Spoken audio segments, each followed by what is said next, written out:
দক্ষিণ চীন সাগর নিয়ে বরাবরই মুখোমুখি অবস্থানে থাকে বিশ্বের অন্যতম দুই পরাশক্তি যুক্তরাষ্ট্র ও চীন। এবার নতুন করে বিতর্ক জন্ম দিল মার্কিন যুদ্ধজাহাজ ইউএসএস হিগিন্স। যুক্তরাষ্ট্রের এই রণতরী দক্ষিণ চীন সাগরে জেগে ওঠা দ্বীপ স্কারবোরো শোলের কাছে অবৈধভাবে চলাচল করে, বুধবার এমন দাবি করেছে চীন। বেইজিং বলছে এ অঞ্চলে প্রবেশের জন্য কোনো রকম পূর্ব অনুমতি নেয়নি যুদ্ধজাহাজটি। অন্যদিকে ওয়াশিংটনের দাবি, যুদ্ধজাহাজটি আন্তর্জাতিক আইন মেনেই সমুদ্রের ওই এলাকায় চলাচল করছিল।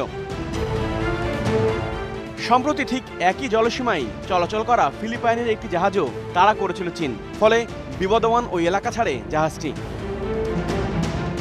চীনের সামরিক বাহিনী জানিয়েছে, দক্ষিণ চীন সাগরের ব্যস্ততম জলপথ স্কারবোরো শোলের কাছে একটি মার্কিন ডেস্ট্রয়ারকে বিতাড়িত করা হয়েছে।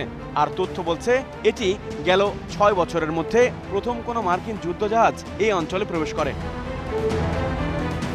এক বিবৃতিতে চীনের সেনাবাহিনীর দক্ষিণাঞ্চলীয় কমান্ড দাবি করে, দক্ষিণ চীন সাগরে মার্কিন নৌবাহিনীর এ তৎপরতা চীনের সার্বভৌমত্ব ও নিরাপত্তাকে চরমভাবে লঙ্ঘন করেছে, মারাত্মকভাবে ক্ষতিগ্রস্ত করেছে এ অঞ্চলের শান্তি ও স্থিতিশীলতাকেও। এদিকে মার্কিন নৌবাহিনীর সপ্তম নৌবহর বলছে, চীন যে বিবৃতি দিয়েছে তা সত্য নয়। তাদের দাবি, মার্কিন যুদ্ধজাহাজটি আন্তর্জাতিক আইন মেনেই স্কারবোরো শোলের কাছে চলাচল করছিল।